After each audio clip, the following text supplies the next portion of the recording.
The crypt door groans open at midnight, and a single scream echoes through the ancient abbey stones before it is cut short forever. Welcome to the story. Grab a strong cup of tea or settle deep into your seat, because what happens beneath St Aldric Abbey will chill your blood. If shadows that hide centuries-old secrets fascinate you, then stay until the very end. And if you are already enjoying this dark tale, hit that subscribe button now. Your support means the world to us, and drop in the comments where in the world you are watching from tonight. Chapter 1. The Arrival at St Aldric Abbey. Fog clings to the Yorkshire moors like a living thing as the Rolls-Royce glides to a halt before the great iron-bound doors of St Aldric Abbey. Hercule Poirot steps out, adjusting his perfectly centered bow tie and surveying the Gothic arches with those sharp green eyes that miss nothing beside him. Captain Hastings unfolds his long frame, looking uneasy. "Say, Poirot, this place gives me the creeps," he mutters. Poirot merely twirls his mustache and replies, "My friend, the creeps, as you call them, are often the first sign that order has been disturbed, and order, my dear Hastings, is what I restore." The heavy oak doors swing inward, and they are greeted by Dom Benedict the abbot, a tall, gaunt man, whose black robes seem to swallow what little light dares enter the hall. His face is pale, his hands tremble slightly as he welcomes them. "Monsieur Poirot, thank you for coming so swiftly. The telegram did not exaggerate. Our terror novice has vanished, brother Anselm, and last night we found blood upon the altar steps, yet no body. The monks are whispering of curses of the old plague pit beneath the crypto." Poirot raises one eyebrow. "Blood without a body, mon père, that is most intriguing and most untidy. They are led through cloisters where hooded figures glide past, heads bowed." But Poirot notices how several glance up with eyes full of fear. Air smells of incense and damp stone and something metallic underneath. In the chapter house, 8 senior monks wait around a long table. There is Father Prior, rigid with authority, Brother Librarian, whose fingers are stained with ink and whose gaze never lifts from his folded hands, young Brother Sebastian, barely 20, his face blotched from crying, and the infirmarian Brother Thomas, whose sleeves carry the faint scent of carbolic and whose eyes are cold as winter ponds. Dom Benedict speaks. 3 nights ago, Brother Anselm was seen entering the scriptorium after Complanty never reached his cell. The next morning, his sandals lay neatly side by side before the entrance to the forbidden crypt, but Anselm himself had vanished. Then last night, after Matins, Father Prior discovered fresh blood trailing down the altar steps into the nave. Yet when we followed the trail, it stopped suddenly at the mouth of the crypt stairs, as though the earth had swallowed both blood and man. Poirot paces slowly, his patent leather shoes clicking on flagstones older than his native Belgium. He stops before young Brother Sebastian. "You were the last to speak with Brother Anselm." "Yes." The boy nods, swallowing hard. He was excited. "Monsieur, he told me he had found something in an old manuscript. A map," he said, showing a second stairway behind the plague pit. He believed it led to the lost treasure of the abbey, hidden when Henry VIII dissolved the monasteries. He swore me to silence, but he was going down there that very night to prove it." Captain Hastings whistles softly. "Treasure, aye, that would give someone a mighty good reason to make a fellow disappear." Poirot silences him with a look, then turns back to the monks. "May I see it, Brother?" Librarian finally raises his eyes. "Is gone, Monsieur." The page was cut cleanly from the manuscript, with a razor only. The stub remains. Poirot strokes his mustache thoughtfully. "So we have a disappearance, a trail of blood that ends in mid-air, a missing map, and talk of hidden gold, all beneath an abbey where every man has taken a vow of poverty. Most fascinating." He requests to see the crypt at once. Lanterns are fetched. The entire community descends the worn spiral stairs. Air grows colder, wetter. The bottom lies a vast chamber lined with niches where yellow bones of long dead monks rest in eternal prayer. Near center stands a rough stone slab, once an altar. During the black, death-dark stains still mark its surface. Poirot kneels, shining his torch Blood is fresh, he announces quietly, less than 12 hours old, and observe how it flows toward that far wall. Yet stops 2 feet short, as though the floor itself drank eth, moves to the wall tapping with the handle of his canet. Sounds solid, yet when he presses a certain stone, carved with a barely visible Templar cross, a low grinding fills the crypte. Section of wall swings inward, revealing a narrow passage descending still deeper. The monks gasp and cross themselves. No one knew of this. Dom Benedict whispers. It's been hidden since the Reformation. Poirot shines his light down the black throat of the stairway. Iron rungs disappear into darkness. At the bottom, something glints. He descends carefully. Hastings close behind. 15 rungs down. They step onto ancient brick there. In the dust lies a torn fragment of parchment, and beside it a single gold coin dated 1538, bearing the defiant rose of the old faith. Most terrible of all, a few feet farther, the beam of the torch catches a pale hand protruding from beneath. A fallen pile of masonry, fingers still curled, as though reaching for the coin. Hastings recoils. Good Lord, Poirot! He's down here. Poirot kneels again, examining without touching. Hand is cold, the nails broken, the sleeve of a monk's habit soaked dark. Yet see, Hastings, the stones that cover the body, they are carefully placed. Not fallen. This is no accident. Brother Anselm was murdered and hidden, and someone wished us to find him. After all, why else leave the secret door unclosed? He rises, brushing dust from his immaculate trousers. The little gray cells, they dance. We have a killer among holy men, and the motive buried deeper than this poor brother's bones. Up in the crypt, the monks wait in terrified silence as Poirot emerges, coin and parchment fragment in his gloved hand. He looks at each face in turn. One of you knows exactly what happened here and before the sun rises again on this ancient house. Hercule Poirot will know it too. The hidden passage yawns open behind him like a mouth hungry for the next secret hand. Somewhere in the darkness far below, fresh blood still drips onto stone, waiting for the next chapter of terror to begin. Chapter 2. The Night Vigil. The abbey bell tolls 3 in the morning when Poirot insists that every monk must gather in the great church for an all-night vigil of prayer. Candles flicker along the nave, throwing long shadows that crawl across the vaulted ceiling like restless souls. Poirot does not pray. He sits in the front pew, his small body perfectly upright, his eyes never leaving the 12 black-robed figures kneeling before the high altar. Hastings beside him fights sleep, but Poirot is wide awake, the little gray cells burning bright. Halfway through the night, young brother Sebastian suddenly leaps to his feet with a cry. He points toward the rude screen there. By the crucifix, something moved. I saw it. Every head turns for one heartbeat.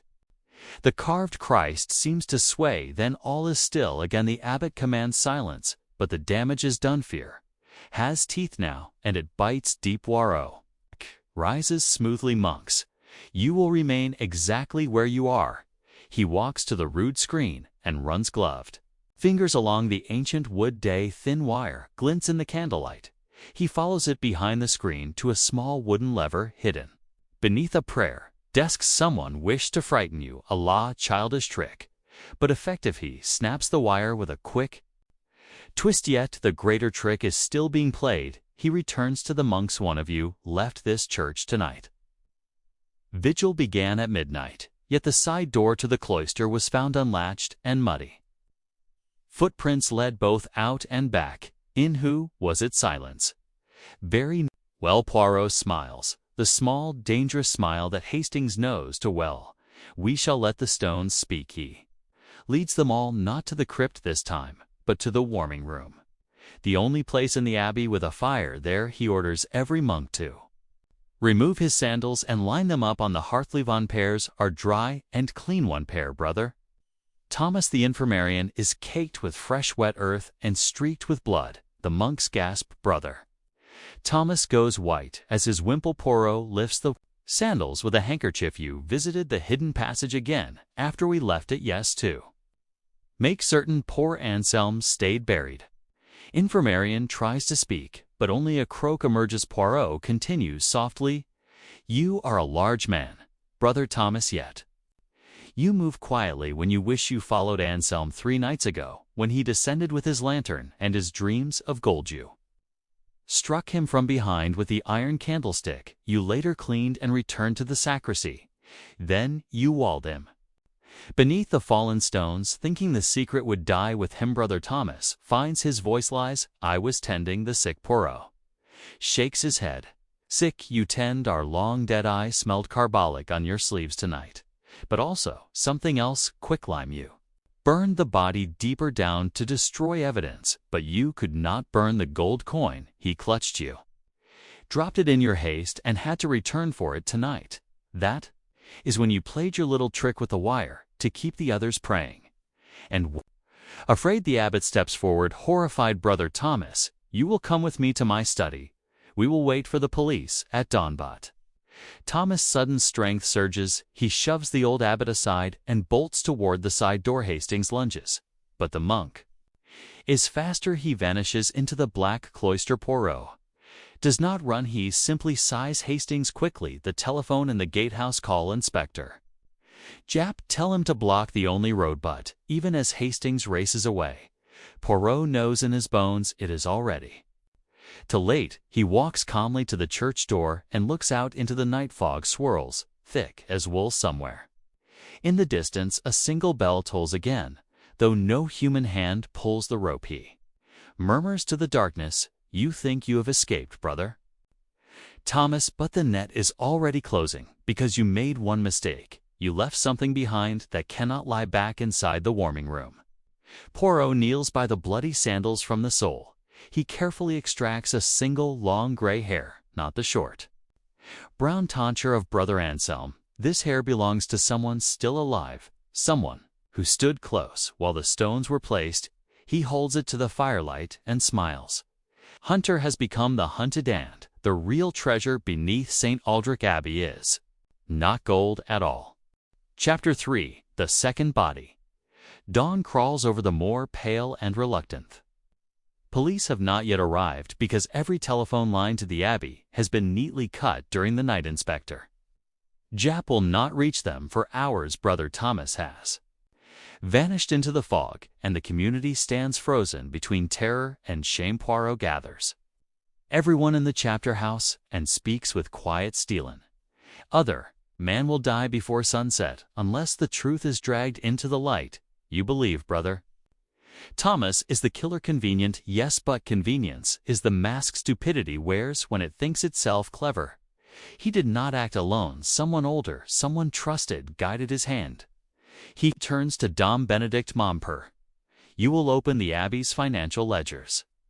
For the last 10 years, every penny that entered and left this house." The abbot hesitates, then nods, while the monks drink weak tea under the watchful eye of Hastings.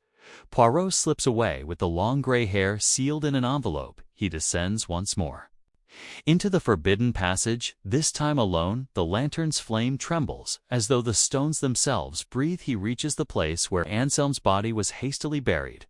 The stones have been moved again. The corpse is gone. Only a dark hollow and the sharp stink of fresh quicklime remain. Poirot kneels on the brick floor. He finds what he expected. Second trail of blood, thinner, newer, leading deeper along a tunnel no one knew existed. He follows. The passage narrows until his shoulders brush both walls. 40 paces in it opens into a small vaulted chamber. The center stands a stone sarcophagus carved with the arms of a long dead Crusader knight. The lid is shifted. Inside lies not bones, but the body of Brother Thomas's throat has been cut ear to ear with surgical precision. His eyes are wide open, staring at the roof in permanent surprises. Hands are folded across his chest, exactly as if laid out for burial. But the habit is wrong. It is too small. It belongs to a much shorter man. Poirot examines the wound. Clean one-stroke a scalpel or a very sharp razor. He notices something else around the dead man's neck hangs a thin golden chain. The end dangles a tiny key. Poirot removes it carefully, and the back of the key someone has scratched fresh letters SL14. He whispers to the corpse, "You were never the hunter, Monferreo, were the goat tied to a stake to draw the wolf and." Now the wolf has eaten well. Footsteps echo behind him. Hastings appears, lantern shaking. "Good God, Poirot, they told me you came down here alone." As that Thomas Poirot nods, "Dead 3 hours at most. The real murderer returned while we argued upstairs. He needed." Thomas, silent forever. Hastings stares at the neat throat wound. Who could do something so cold? Poirot pockets the little key. Someone who has cut flesh many times and feels nothing. Someone who walks among us carrying bandages and bottles and the trust of every soul in this abbey. They climb back to daylight. Monks are assembled again. Poirot holds up the golden key, so the morning light flashes from it. "This was taken from the body of Brother Thomas. It opens something very precious." He watches every face. Father Prior looks away too quickly. Brother Librarian licks dry lips. Dom Benedict simply closes his eyes, as though in prayer. Pro continues softly. "There is a second vault beneath the first. A vault within a vault. Inside waits what the killer truly wants, not the gold of old kings, something far more dangerous in the wrong hands." He turns to the abbot. "Mon Per, the initials S.L. They mean something to you?" "Yes." The old man sighs, as though a great weight settles. "St. Luke, the relic of St. Luke's finger bone, brought here by the Templars after Acre for 500 years. We have denied its existence to protect it. The finger that wrote the gospel. Some say it still bleeds on Good Friday. Church would call it superstition. Certain collectors would pay a fortune, others would kill to possess it." Poirot nods. "And Brother Anselm found the map to its hiding place. He trusted the wrong man with his excitement. That man used Thomas as a blunt weapon, then discarded him when he became dangerous." He looks around the circle of frightened faces. "The killer is still here. He believes the relic is now within reach, but the little gray cells, they have already counted the steps." He raises the key. "Night at Compline. We will open the sarcophagus of the Crusader together. The murderer will not be able to resist. He will command. When he does, Hercule Poirot will be waiting outside." The first police car is finally heard climbing the hill, but Poirot knows the case will be finished long before any constable lays a hand on the killer, because the final act belongs to the darkness beneath the abbey. On darkness is where Poirot sees most clearly. Chapter 4: The Finger of St. Luke. Night falls again over St. Aldric Abbey. Heavier than any shroud of recandle in the church has been lit until the air shimmers with gold and the stone saints seem to sweat.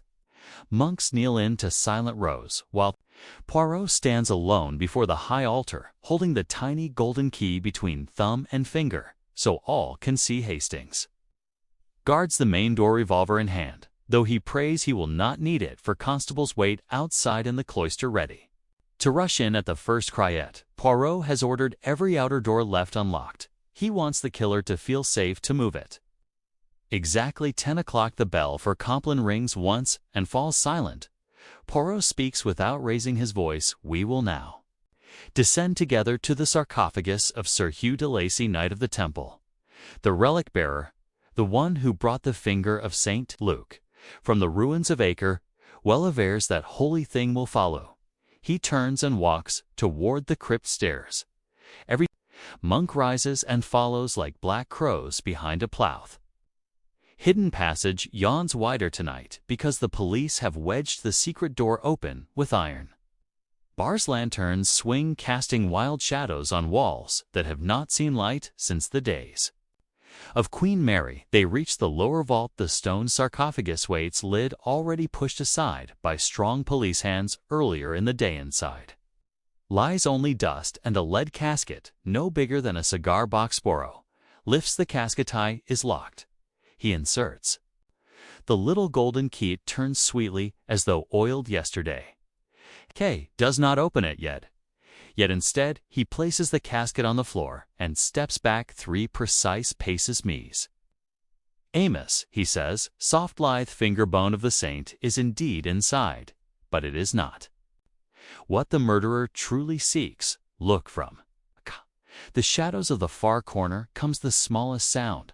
A caught-breath brother librarian steps forward, his ink-stained fingers. Trembling, "Forgive me," he whispers. "Only wanted to save the abbey, the ledgers will show we are bankrupt, the roof falls, the farms are salty. Thought if I could sell the relic quietly to a private collector in America, we could survive another century." Poirot's eyes glitter so. "You cut the map from the manuscript you sent, foolish Anselm. Down here to find it, knowing Thomas would follow and silence him, then you silenced Thomas when he grew greedy, but you made one error. Monferrero trusted paper always betrays brother." Librarian falls to his knees. "Never meant Mert Rye, only asked Thomas to frighten Anselm, to make him forget the map. Thomas went too far. When Anselm lay dying, he told Thomas where the relic was hidden. Thomas demanded half a had no choice." Poirot opens the lead casket. Inside, wrapped in rotting silk, lies not a bone, but a rolled parchment. He unrolls it carefully. It is a deed signed by Henry VIII, himself, granting the abbey lands worth millions today, hidden under false names. The real treasure was never the relic always. The land, brother librarian weeps. "I forged the stories of the bleeding finger for centuries to keep searchers away from the true secret. Sudden darkness swallows every lantern. A single shot cracks brother." Librarian screams once, then is silent. When light returns, he lies dead across the casket. A neat bullet hole in his forehead. From the passage above comes the sound of running feet. Real killer has revealed himself at last. Chapter 5. The Face Behind the Habit. The lanterns flare back to life one by one, and the vault is chaos. Brother librarian lies on his back, eyes frozen open toward the stone ceiling. The parchment deed fluttering against his bloodied cheek like a white flag. Smoke from the pistol still hangs in the cold air, sharp and acrid. Every monk is shouting or praying or simply standing stunned, while Hastings spins toward the passage, mouth revolver raise. But the passage is empty. Whoever fired the shot has already melted upward into the abbey. Poirot does not shout. He simply kneels beside the fresh corpse and touches 2 fingers to the wound. Still warm, the bullet entered dead center of the forehead at a slight downward angle. He looks up at the low vaulted roof, then across at the narrow tunnel. The killer stood no more than 8 feet away, yet none of us saw him. That is impossible unless he was already among us, wearing the same robe, breathing the same incense. He rises and his voice cuts through the panic like a blade. "Silence, you will all remain exactly where you are." He turns to the nearest constable. "You will guard this casket and these 2 bodies with your life. No one is to touch anything." Then to Hastings, "My friend, we go above. The murderer believes the deed is now his for the taking, and he will run to the one place where he can read it by better light." They climb the spiral stairs 2 at a time. The church above is empty, but a side door to the scriptorium stands ajar. Inside, a single lamp burns on the long table. Parchment rustles. Poirot pauses in the doorway and signals Hastings to circle left. They step inside together. Father Prior stands at the table, the great deed unrolled beneath his palms. His hood is thrown back, revealing a face twisted with triumph and terror at once. In his right hand, he holds a small Belgian automatic, the same gun that killed brother librarian moments ago. "So the famous Hercule Poirot, you are too late. The abbey belongs to me. Now my family held these lands before the conquest. Henry stole them and gave them to God tonight. God gives them back." Poirot advances 1 slow step. "You arranged everything with beautiful precision. Montperu discovered the deed years ago, but the librarian guarded the secret. Too well so, you invented the story of the relic to stir Gredou whispered to young Anselm about treasure. You told brother Thomas the boy must be stopped before he brought scandal. You gave Thomas the candlestick and the quicklime, and when Thomas demanded his share, you gave him instead the razor in the dark." Father Prior smiles without warmth. "Thomas was always a fool.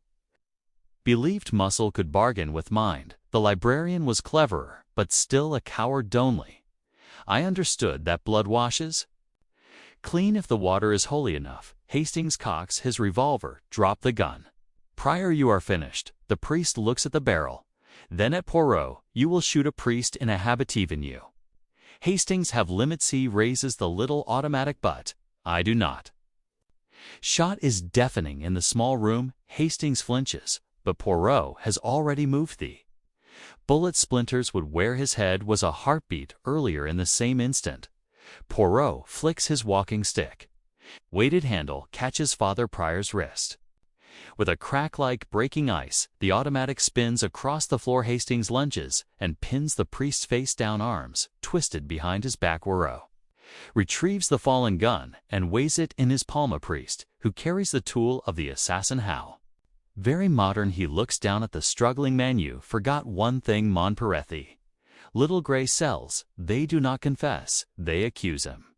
They have accused you from the first drop of blood on the altar. Steps Father Prior spits. Dost prove it no witness. Saw me fire. The librarian is dead. Thomas is dead. Anselm is dead. Only your word against mine. Poirot smiles the small, terrible smile. My word, Notha. Word of St. Luke himself. He reaches into his pocket and draws out the lead casket he quietly took back from the constable before leaving the vault. He opens it. Tinside, wrapped in the same rotting silk, lies not a parchment, but a dried finger bone, yellow as old ivory. On its tip, a single fresh drop of blood trembles as though newly shed. Father Prior stares. Impossible. That relic is legend. Poirot closes the casket. Legend has very sharp teeth when it chooses to bid. Invented the bleeding finger to hide the deed, but the finger was never invention. It waited patiently for the man who would spill innocent blood, and it's fled. Its presence tonight. It bled for Anselm, for Thomas, for the librarian, and now it bleeds for youth. Priest goes limp beneath. Hastings' gripple color drains from his face. He begins to whisper the Confiteor in Latin, voice breaking. Poirot turns away. Outside, the first pale light of morning touches the stained glass. Police boots echo in the cloister. The case is finished, but the abbey will never be the same. Some secrets once dragged into daylight can never return to the dark. Chapter 6. The Abbey at Sunrise. The sun rises red over the moor, as though the sky itself blushes at what the night has revealed. Father Prior is led away in handcuffs between two silent constables, his bare feet dragging on the cold flagstones, because he refused the return of his sandals. The black habit has been stripped from him, and he wears only the rough wool tunic of a penitent. He does not look back. Once Poirot stands on the west terrace, watching the police van disappear down the long gravel drive. Hastings comes to stand beside him, carrying two steaming mugs of coffee that the Abbey's cook pressed into their hands with tears of gratitude. There smells of wet grass, wood smoke, and for the first time in days, nothing of blood. I still don't understand, Poirot, says Hastings. That finger bone, did it really bleed, or was it another of your clever tricks? Poirot sips the coffee and gives a small shrug. My friend, the world is wider than we admit. Took the bone from its casket at dawn while the police were still counting bullets. There was no blood then, but when I placed it on the altar beneath the first ray of sunlight, a single drop appeared bright as a ruby. I did not invent it, merely arranged for Father Prior to see what his own conscience already knew. Hastings shudders. You mean the thing is genuinely miraculous? I mean, says Poirot, that some truths are too heavy for evidence. They must be felt in the soul. Father Prior felt it. That is enough. Behind them, Dom Benedict approaches, slowly leaning on a stick, his face gray with exhaustion, but his eyes strangely peaceful. Monsieur Poirot, he says, the community wishes to offer you the Abbey's deepest thanks. We have sinned greatly in silence. Your light has been painful, but it has cleansed us. Poirot Boastman purr. You will survive. The farms will be sold honestly, the roof will be mended honestly, and the finger of St. Luke will remain where it belongs, hidden again, this time without lies. To guard it, the old abbot smiles. For the first time we have decided to open our doors to retreatants, men and women who seek silence. The truth has made us free to speak of mercy instead of secrets. Perhaps That is miracle enough. He reaches into his sleeve and draws out the small lead casket. Will you return this to its place before you leave? I think it wishes to sleep. Again Poirot takes the casket reverently. It is lighter than sin, he murmurs, and heavier than gold together. The three men walk back through the cloister where young brother Sebastian is already sweeping the leaves that the night wind scattered. He looks up shyly. Monsieur Poirot, may I ask one thing? Was there ever any treasure at all? Poirot pauses. There was a deed worth millions.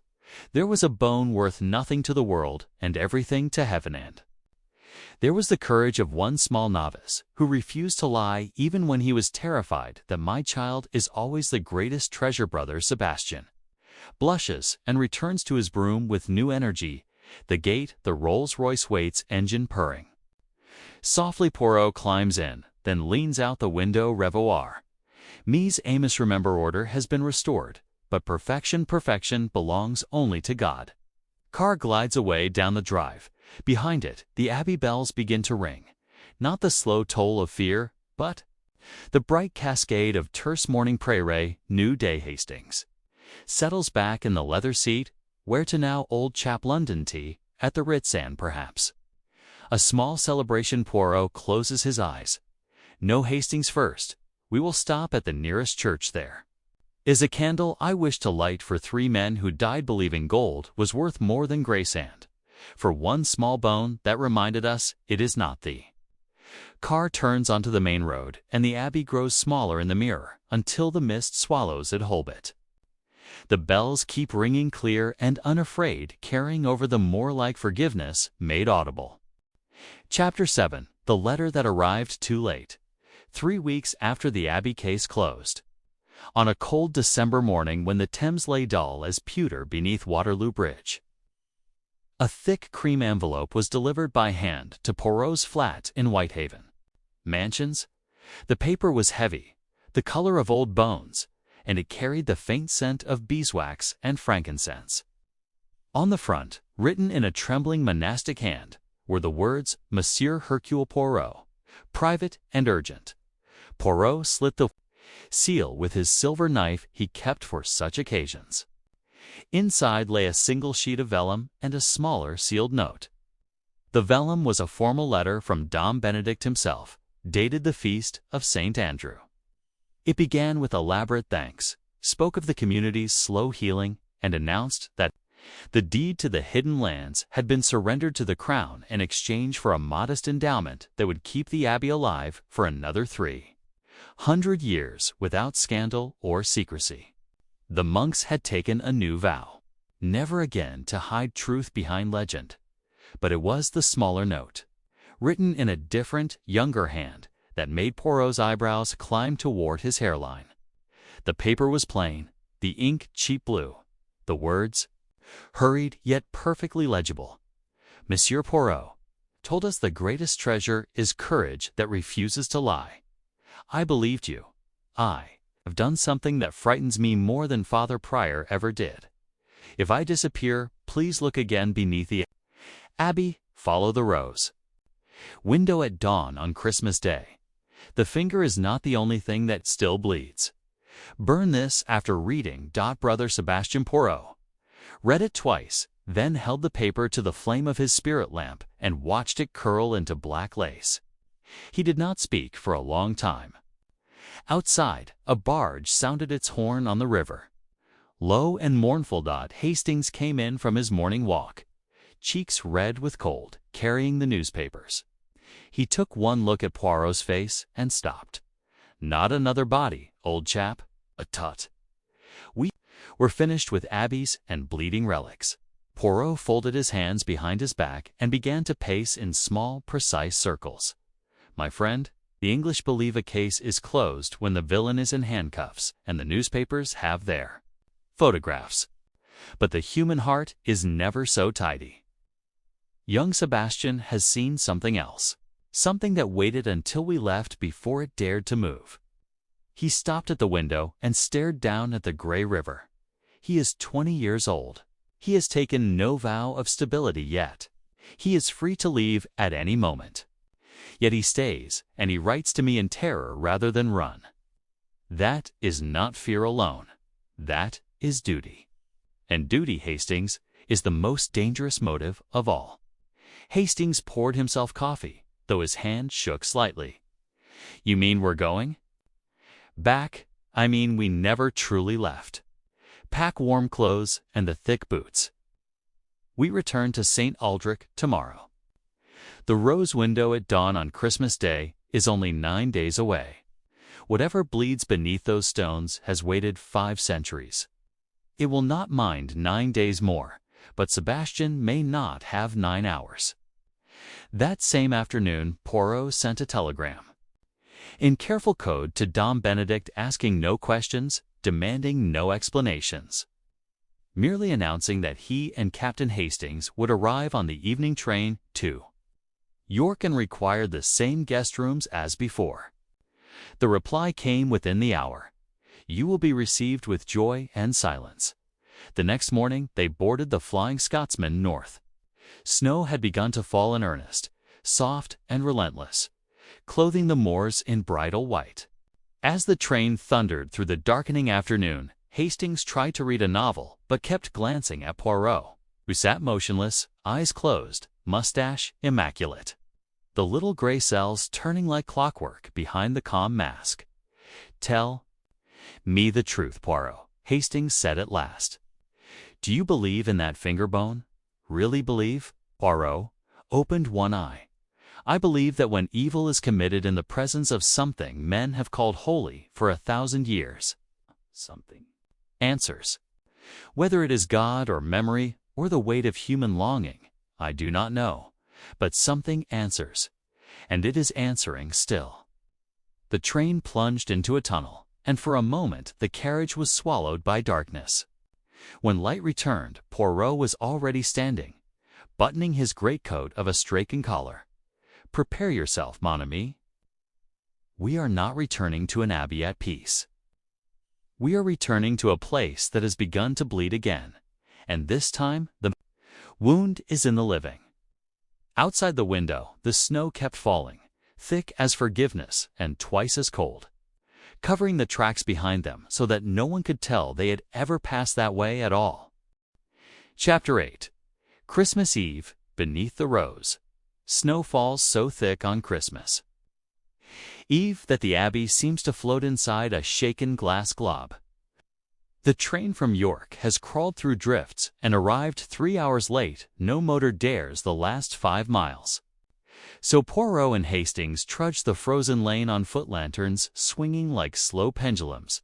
When the great west doors finally open, it is young Brother Sebastian who waits alone. His face is thinner, his eyes huge in the candlelight. He does not speak. He simply presses a finger to lips and leads them through corridors that smell of pine and wax and fear they do not go to the guest. Wing Sebastian takes them, instead, down a side stair behind the kitchens to the old calefactory, where one small fire burns only when the door is shut and bolted. Does he fall on his knees, Monsieur Poirot? It has begun again 3 nights ago.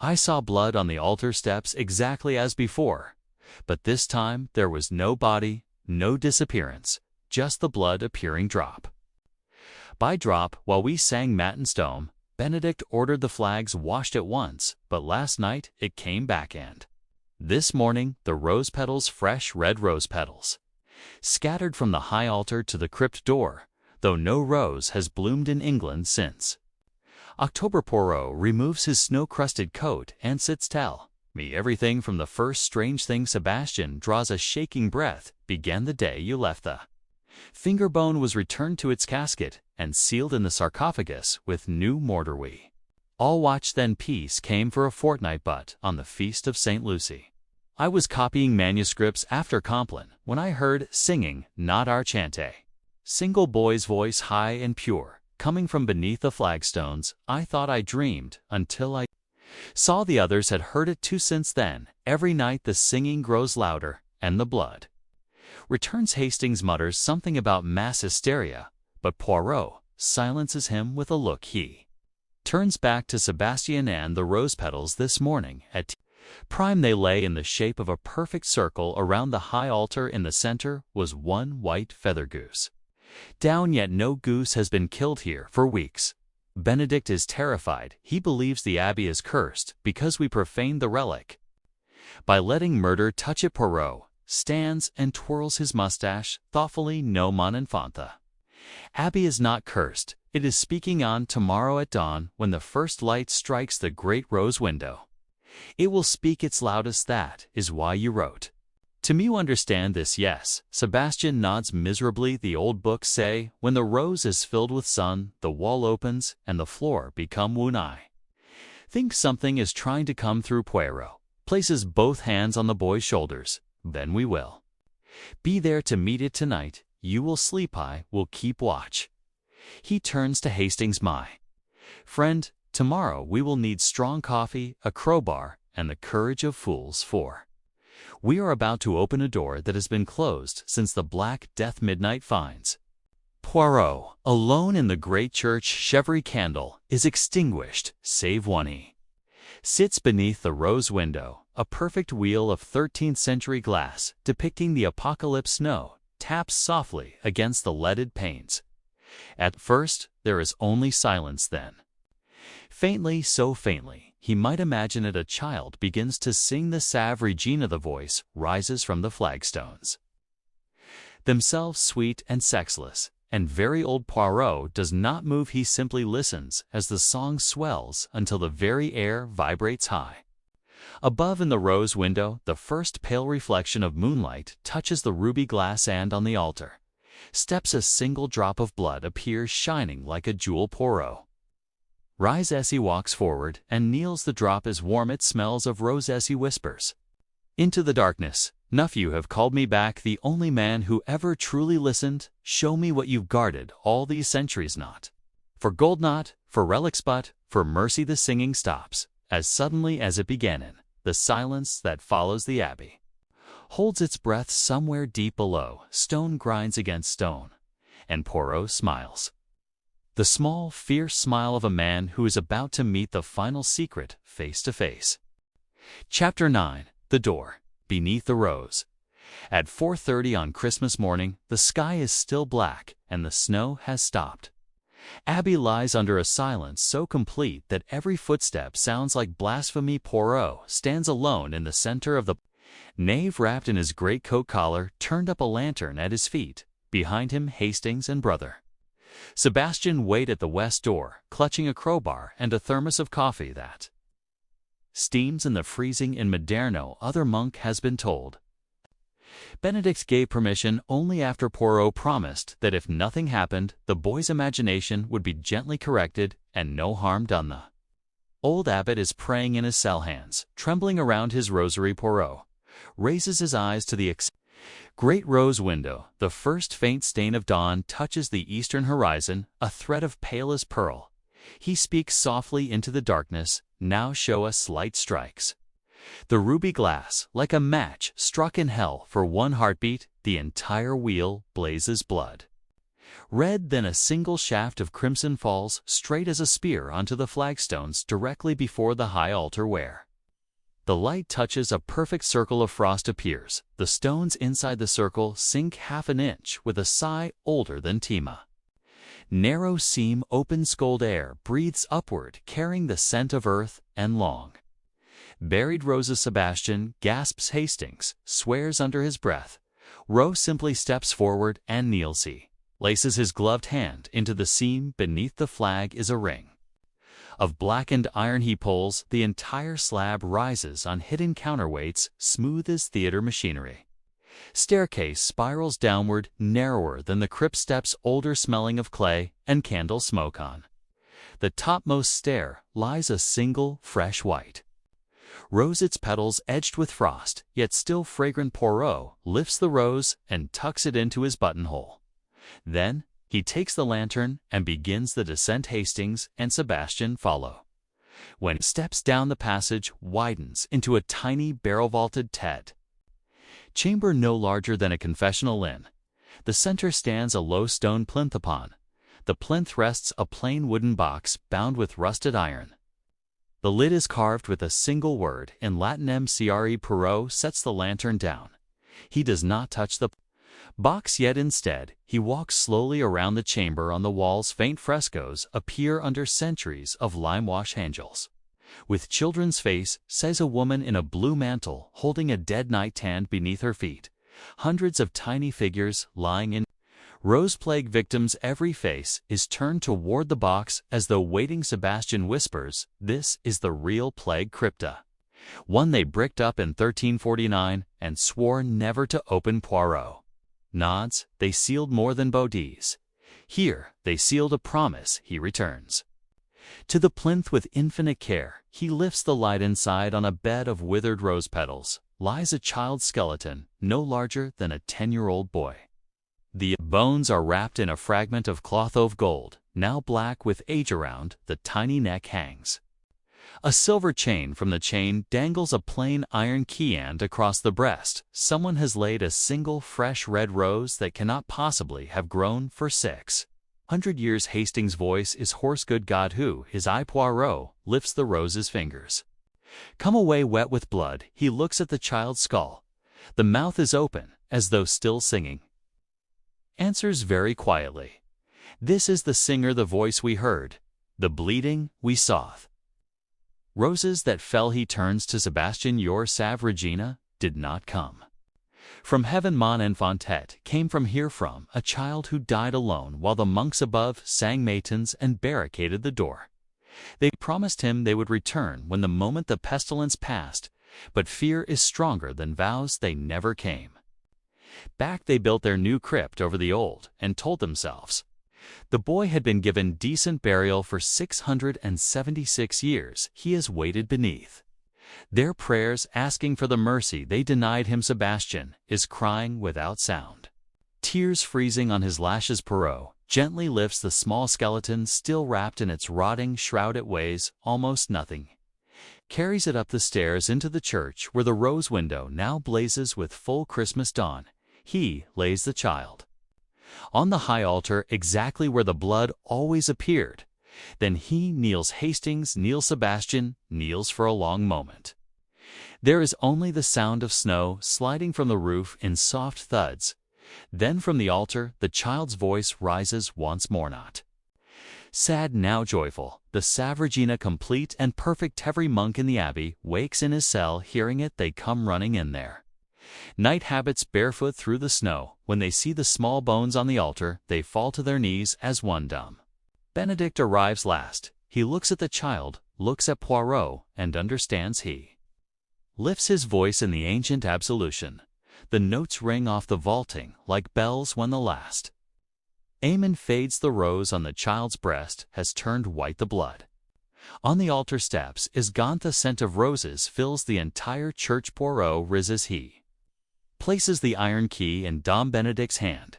"Bury him today in the monks' cemetery with full right. Sing for him what you failed to sing in 1349. Then brick up the lower crypt again, but this time leave a small grill so the wind can carry his voice upward when it wishes. Some promises are meant to be kept in daylight." The abbot bows his head. "We will call him Brother Innocence, and every Christmas dawn we will lay white roses on his grave." Poirot buttons his coat. "Come, Hastings, our work here is finished. Abbey has remembered how to weep. Now it will remember how to sing outside. The snow has begun again, soft and forgiving. The bells begin to ring for the Christmas Mass, and high in the rose window, the ruby glass glows warm as a beating heart." Chapter 10. The Conspiracy Beneath the Abbey. The Christmas Mass ends at noon, and the abbey bells fall silent. At last, snow lies deep and unmarked across the cloister. Garth Poirot, Hastings, and Dom Benedict walk slowly to the small walled cemetery. Behind the chapter house there, beneath a new yew tree, a tiny grave has already been dug. Brother Innocence waits in a plain oak coffin lined with white linen. Fresh white roses cover him like a blanket of stars. Every monk stands in a circle, heads bowed, while the final prayers are said. When the first handful of earth falls, the child's voice rises once more, faint and sweet, then fades forever into the winter sky. Omni, we ease. When the grave is closed and the community has returned to the warming room does. Poirot gather the three men who now know everything dumb. Benedict, old and trembling brother Sebastian, pale but steady, and Captain Hastings, who still looks as though he has seen a ghost and rather liked it. They sit around the dying fire. Poirot speaks. First, Ms. Amos, the newspapers will never hear the true story. They have their murderer father prior in prison for life. They have their motive, greed, and hidden millions. That's enough for the world, but you deserve the rest. He leans forward, hands neatly folded. There never was a conspiracy of men beneath this abbey. There was only a conspiracy of silence that began in 1349, when the Black Death reached Yorkshire. The monks dragged the dying into the lower crypt and sealed it with lime and prayers. Among them was a lay brother's orphan, a choy boy of 10, whose voice was said to be the purest in England. He was still alive when they closed the door.